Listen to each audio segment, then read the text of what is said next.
Excuse me, माली छुट्टी पर है क्या मिस्टर तहसीन? नहीं, अगर मैं बाहर ना आता तो किसी की जान ले लेता मैं अपने हाथों से। बताओ क्या खबर लाया हो? प्रोसिक्यूटर ने एरकन के केस को कत्ल का नाम दे दिया है। हाँ, बिल्कुल। तहकीकात शुरू हो गई। मैंने कहा था कि संभाल कर काम करो, कहा था ना, पर नहीं। तहसीन साहब, मुझे ऐसा लगता है कि इस केस का कोई नतीजा नहीं निकलेगा। जानते हो मुझे क्या लगता है चेतन, एक वक्त ऐसा आएगा कि तुम्हारी वजह से मैं फंस जाऊंगा। क्यों? क्योंकि तुम्हारे बेवकूफ आदमियों से एक काम भी ढंग से नहीं किया जाता। अच्छा खैर, ये बताओ और क्या क्या तलाश कर रहे हैं वो लोग? दोआन जिन बच्चों को वकालत सिखाता है मर्द और बहार, एरकन के मरने वाले दिन उसके घर में घुसे थे।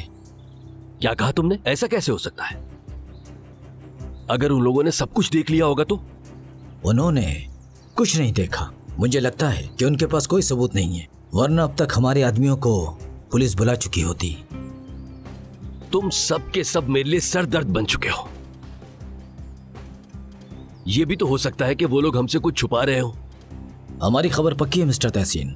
हर बार तुम्हारे मुंह से निकलता है पक्की बात है, पक्की बात है, फिर भी समझ नहीं आता काम कैसे खराब हो जाता है। क्या दुआन इस केस का पीछा छोड़ेगा? कभी भी नहीं छोड़ेगा। अब मुझे ही कुछ करना पड़ेगा। अभी नहीं तहसीन साहब, जरा मामला ठंडा हो जाए।